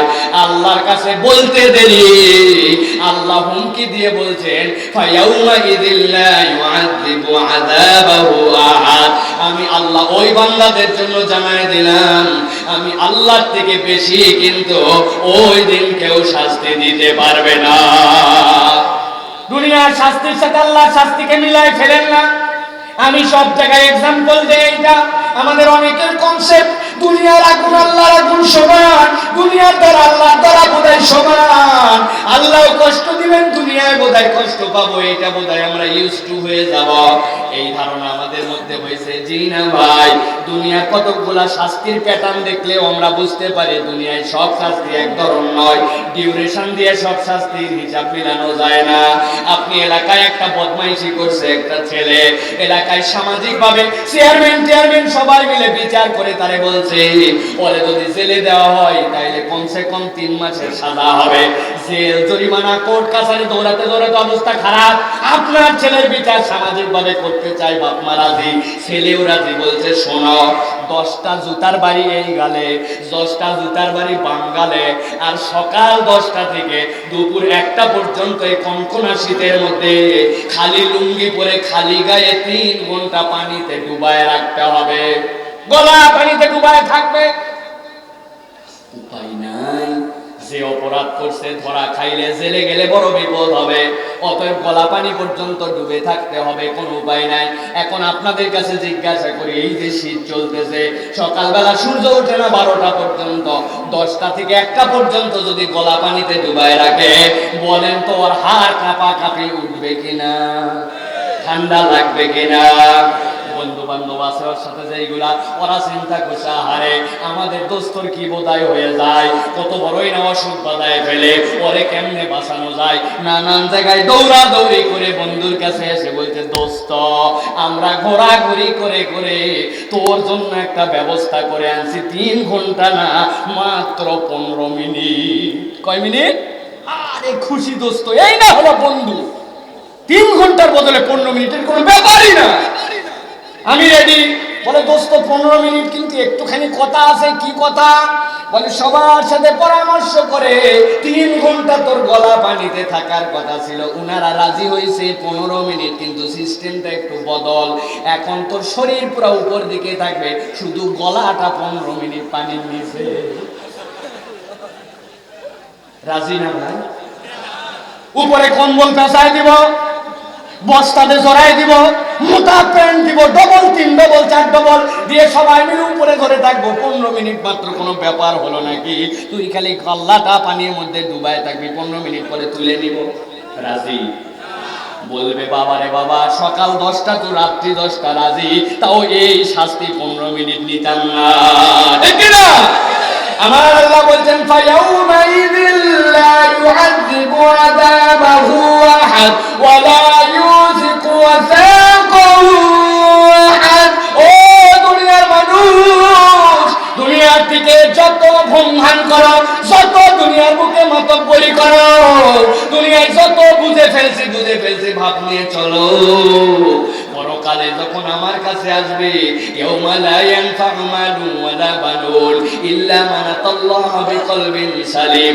কতদিন ক্ষমতায় ছিলে, কিরকম তোর দাপট ছিল, দুনিয়ায় কিরকম মর্যাদাশীল বাড়িতে থাকবি, তোর বাচ্চা কাচ্চা কয়জন, দুনিয়ায় সামাজিক স্ট্যাটাস, ফেসবুকের ফ্যান ফলোয়ার একটাও তোমার কাছে দিবে না। ওই দিন তুমি যদি ঈমান নিয়ে আর পরকালের কামাই করে না আসো, আমি আল্লাহ বললাম তোমারে এমন বাধা বাঁধবো, তোমারে এমন শাস্তি দেওয়া দিব, এইটা তোমার মাথার মধ্যে কুলাবে না। অতএব দুনিয়ার থেকে পরকালের জন্য আমাদের কাজ করে যাওয়ার দরকার আছে কিনা? আছে? আমি 2টা কাজের কথা আপনাদের কাছে বলবো, সর্বোচ্চ 2 মিনিট লাগবে প্রিয় ভাইরা, শেষ করে দিব আপনাদের জন্য। দেখেন 2টা আমলে আমরা আল্লাহর কাছে সবচেয়ে বেশি ধরা খাবো। একটা আমল হচ্ছে আমরা সবাই প্র্যাকটিস করি কিন্তু গুড প্র্যাকটিস করি না, সেই আমলটা হচ্ছে আমাদের সালাত। এখন পর্যন্ত আমাদের সালাত আমরা সুন্দর করতে পারি নাই। এমনও মুরব্বী আছেন, আমি একদিন জিজ্ঞাসা করছি, বাবা সুবহানা রাব্বিয়াল আ'লা এটার মানে কি বলেন তো? বলে এটা নামাজের কোন জায়গায় পড়ে? আমারে জিজ্ঞাসা করছে, এটা যে মানে বলবো নামাজের কোন জায়গায় পড়ে? আমি বললাম কে? নামাজের সিজদায় পড়ে। উনি বললেন এরে বাবা, এই দোয়াতের আগে শুনি নাই। আমরা তো জানি নামাজের সিজদার দোয়া হচ্ছে সুবহানাল্লাহ সুবহানাল্লাহ সুবহানাল্লাহ। এটা যে সুবহানা রাব্বিয়াল আ'লা এটাই তো জানতাম না। আছে না ভাই? ওরে বাবা রে বাবা, এত জোরে জোরে নামাজ পড়ে আমাদের অনেকে আছেন। এই নামাজ যেই নামাজ আমরা পড়েই যাচ্ছি, প্রত্যেকেই প্র্যাকটিস করছি। একটু যদি 1 মিনিট বাড়াই দিতাম, এর সাথে অ্যাড করতাম, ওই রুকুর থেকে ওঠার পরে টপ করে না যায় যদি 4-5 সেকেন্ড একটু ওয়েট করতাম, ওই সিজদায় যে যদি আর 2-3 সেকেন্ড একটু বাড়াই দিতাম, ওই সিজদার থেকে উঠে বসার পরে যদি একটুখানি 2-3টা সেকেন্ড একটু অপেক্ষা করতাম, আমার নামাজটা সুন্দর হয়ে যেত। এর অর্থগুলো যে একটু জেনে বুঝে আদায় করতাম, আমার নামাজটা বিউটিফুল হয়ে যেত। কিন্তু আমাদের হাতে সময় নেই, ঠিক না ভাই? কত দরবারে দৌড়ালেন, কত আমাদের কাছে বলে আমাদের মতো এরকম গুনাহগার, এদের কাছে বলে হুজুর দোয়া করেন, হুজুর দোয়া করেন। ভাই রে, আমি বলি আল্লাহর কাছ থেকে কিছু কিছু জিনিস আদায় করে নিয়ে আসেন। কি লাগবে আপনার? আল্লাহ আমার জমির সার পাচ্ছি না, কি লাগবে? আল্লাহ আমার ছেলেটা কথা শুনতেছে না, কি লাগবে? আল্লাহ আমার আরেকটা জমি হলে ভালো হয়। আল্লাহ কি লাগবে? আমার যেন আরো 100, 200, 500 সাবস্ক্রাইবার বাড়ে। আল্লাহ কি লাগবে? আমি যে দিনের দাওয়াত দিচ্ছি আল্লাহ, এটার জন্য আমার জন্য একটু আল্লাহ ভিউয়ার যেন বৃদ্ধি পায়। আমার এইটা যেই আমি যে এইগুলো আল্লাহ রাব্বুল আলামিন এখানে ট্যাগ করে দিচ্ছি, এই ট্যাগগুলো যেন পৃথিবীর বিভিন্ন জায়গায় ছড়ায় যায়, লাগবে তো এইগুলো না আমাদের? কোথার থেকে আদায় করবেন? যান একদিন যাই আল্লাহর কাছ থেকে নিয়ে চলে আসেন। আমি ঠিকানা দিয়ে দিচ্ছি আপনাদের কাছে, যাবেন আপনারা? রাজি আছেন আপনারা? যা চাবেন তাই পাবেন আল্লাহর কাছ থেকে। ঠিকানা হচ্ছে ফরজ নামাজের বাইরে নফল এবং সুন্নত এবং তাহাজ্জুদে সিজদায় যখন চলে যাবেন, যাওয়ার পরে যেই মানুষটাকে আল্লাহ রাব্বুল আলামিন একমাত্র 2 পায়া বানালেন, যে 2 পায়ে হাঁটতে পারে, সবচেয়ে মাথা উঁচু করতে পারে, আল্লাহু আকবার বলে মাথা উঁচু করেছিল, সেই মানুষটা কোমর হালায়া তাবৎ পৃথিবীর সকল অ্যানিমেল, সকল যেই সকল প্রাণীগুলা রুকু অবস্থায় আছে তার মতো হয়েছে। তখন বলেছে সুবহানা রাব্বিয়াল আযীম, মহান রবের প্রশংসা করছি। হয় নাই, উঠে দাঁড়ায় বলছে সামি আল্লাহু লিমান হামিদা। আল্লাহ বলছেন বান্দা তুই যা বলছিস আমি শুনেছি, আল্লাহ আমি খুশি, রাব্বানা লাকাল হামদ। এখন যেই বান্দা একমাত্র দাঁড়াতে পারে, যেই বান্দা পশুর হালতে ছিল, এখন সেই বান্দার কপালটা মাটির সাথে লাগায় দিয়েছে, দিয়ে আল্লাহকে বলতেছে সুবহানা রাব্বিয়াল আলা, আমি যখন সবচেয়ে নিচে, আমার রব সবচেয়ে উপরে। এবার আপনি 3 বার, 5 বার, 10 বার, 99 বার সুবহানা রাব্বিয়াল আলা বলে আল্লাহকে বলতে শুরু করেন। আল্লাহ আমার এই লাগবে, আল্লাহ আমার ছেলে শুনে না, আল্লাহ আমার চাকরি লাগবে, আল্লাহ আমার দয়া ভিক্ষা লাগবে, আল্লাহ আমার জন্য পরিবারের জন্য এই জিনিস লাগবে, গাড়ি লাগবে, বাড়ি লাগবে, পরকালে আল্লাহ জাহান্নাম থেকে মুক্তি লাগবে, আল্লাহ আমার রব্বুল আলামিন আমার ছেলের জন্য একটা ভালো বউ লাগবে, আল্লাহ আমার মেয়ের জন্য একটা ভালো জামাই লাগবে, আল্লাহ আমার দোকানের বরকত লাগবে, আমার তাফসীর মাহফিল সফল হওয়া লাগবে, আল্লাহ আমাদের কারেন্টের বিল দিতে পারতেছেন দেওয়ার ব্যবস্থা করে দাও, আমার চাকরি লাগবে, প্রমোশন লাগবে, যা লাগবে সিজদার থেকে আদায় করে নিয়ে আসেন। যান সিজদায় যান। কোথায় সিজদায় যাব? সুবহানাল্লাহ সুবহানাল্লাহ সুবহানাল্লাহ। 5 সেকেন্ডও লাগে না। কোথায় আপনি 10 মিনিট সময় দিচ্ছেন? আমার একজন বলছে হুজুর 10 মিনিট দিব, মানে 10 মিনিট ওখানে পড়ে থাকে কিন্তু চোখ দিয়ে রক্ত নামায় ফেলবো নাকি? 10 মিনিটে পড়বো কি? পড়বেন কি আপনি? আমি বলি ভাই আরবি বলতে হবে না, বাংলা জানেন না? বাংলা জানেন না? কি জানেন বাংলা? আল্লাহ আমার মাথার এই জায়গাটা সব সময় চাপ ধরে থাকে, ব্যথা করে। কোমরের এই জায়গাটায় আল্লাহ একটা ফুসকুড়ি উঠছে, কত মলম লাগালাম ভালো হয় না। হুজুরের কাছে যাই আরবিতে লিখে নেবেন, কোমরের বাম দিকের নিচে ফুসকুড়ি উঠেছে। হুজুর আরবি জানা? ফুসকুড়ির আরবি কয়জন জানে যায় খবর নিয়ে। মাথার বাম দিকে চাপ ধরে থাকে, আরবিটা কি হবে ভাই? এই যে আমাদের ভাই আছে, ভাইয়ের কাছে শুনেন, ওরা তো আরো বেশি শিখে আসছে, উনারা পারলে পারতে পারে, আমাদের দম ফেল। তাহলে আল্লাহর কাছে ফুসকুড়ি ভালো হওয়ার আবেদনও করবেন না, মাথা চাপ ধরা ব্যথার আবেদনও করবেন না। করবেন? বাংলায় করেন, বাংলায় করেন, সিজদায় যাই পড়ে থাকেন। কি লাগবে আল্লাহর কাছ থেকে আদায় করে নিয়ে আসেন। আল্লাহর কাছে আপনি 1 দিন, 2 দিন, 4 দিন, 5 দিন, 10 দিন বলেন, আমার আল্লাহ দিবেই দিবে আপনাকে ইনশাআল্লাহ। আমরা চাইতে পারি না, দিবে কেমনে আল্লাহ? চাইতে পারি না, দিবে কেমনে আল্লাহ? এই আমলটা আমরা করতে পারবো ইনশাআল্লাহ। যে কয়জন আছেন ওয়াদা করেন সিজদায় সময় বাড়াবেন, পারবেন? এই ইউটিউবার ভাইরা, এই সিজদায় সময় বেশি দিবে, না পারলে 99 বার সুবহান রাব্বিয়াল আলা বলে একটা সিজদা দিবে জীবনে। 99 বার আল্লাহ সুবহান রাব্বিয়াল আলা বলতে পারবে ইনশাআল্লাহ। প্র্যাকটিস করেন, বরকত দিবে আল্লাহ। আর 2 নম্বর একটা আমল অন্তর থেকে দূর করেন। উমুকে খারাপ, তুমুকে খারাপ, তার প্রতি আমার মনের বিদ্বেষ না। আমার কি অবস্থা আমি জানি না, মানুষে খারাপ ভাবার মতো আমার সময় নাই ভাই।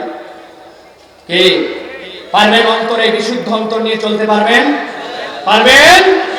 রাসূলুল্লাহ সাল্লাল্লাহু আলাইহি ওয়াসাল্লামের সাহাবীরা 3 দিন পর পর এসছে, সবাই জানেন জান্নাতি জান্নাতি জান্নাতি। সাহাবী বাড়িতে গেছে গুপ্তচর বৃত্তি করার জন্য, আরে সার নামাজ পড়ে আর ঘুমায় যায়। আমল কখন কি করলো, মন খারাপ করে চলে আসছে। ফজরের সময় কেন আসছিলেন? বলে তোমারে নবীজি জান্নাতি বলছে। কি আমল তুমি করো? বুঝলাম না তো কিছু, অ্যাজ ইউজুয়াল। বলছে আমি যখন শুতে যাই অন্তরটাই সবার উপর থেকে বিদ্বেষ মিটাই দিয়ে যায়। আমার অন্তরে কারোর জন্য বিদ্বেষ নাই, আমি সকলকে মাফ করে দেই। আল্লাহর সাহাবী, আল্লাহ নবী সাহাবী বলছেন এই আমল পছন্দ করে নবীজি তুমি আননোন, অত পপুলার না হওয়ার পরেও তোমাকে নবীজি জান্নাতি বলছেন। সুবহানাল্লাহ। আল্লাহ নবী সাহাবী যদি জান্নাতি ঘোষণা পান, আপনি আমি পেতে পারি না? একটু ঘটনা ঘটছে, অমুক হুজুরে দেখতে পারি না, মুয়াজ্জিন সাহেব ইমামরে দেখতে পারেন, ইমাম মুয়াজ্জিনে দেখতে পারে না, এক বক্তা আরেক বক্তারে দেখতে পারে না। আমার চ্যানেলের সাবস্ক্রাইবার হচ্ছে 10,000, তুই 200, তুই আমার আগে ক্যামেরা লাগাস কেন? ঠিক না আছে না ভাই? এই যে হিংসা, কি লাভ? এই হিংসা আপনি কেন করেন? আমার ছেলে 2টা বিদেশে আছে, হ্যাঁ আল্লাহ দিলে আমি সফল, তাই না? এখন এত সফল ভাবেন না। ওমান জুহজিয়া মিন নার ওয়া উদখিলাল জান্নাত ফাকাদ ফাজ। কিয়ামতের দিনে জাহান্নাম থেকে যদি মুক্তির সার্টিফিকেট পাবো, তার আগে কেউ সফল না। হিংসা মুক্ত হতে হবে। রাজি আছেন আপনারা? রাজি আছেন? এত সহজ না। মোহ বললে হবে না, অন্তর থেকে রাখবো না বিদ্বেষ। বোনরে মাফ করতে পারেন নাই আপনি? আপনার অমুক ভাই একদিন কষ্ট দিয়েছিল, তাইটাই ভুলতে পারেন না এখন? আপনার চেষ্টা করে, পরিশ্রম করে, অন্তরে খেয়াল করে করে এটা মাফ করতে হবে, অন্তর বিদ্বেষ মুক্ত করতে হবে। আল্লাহ আমাদেরকে কবুল করুন, আল্লাহুম্মা আমিন। ওয়া আখিরু দাওয়া।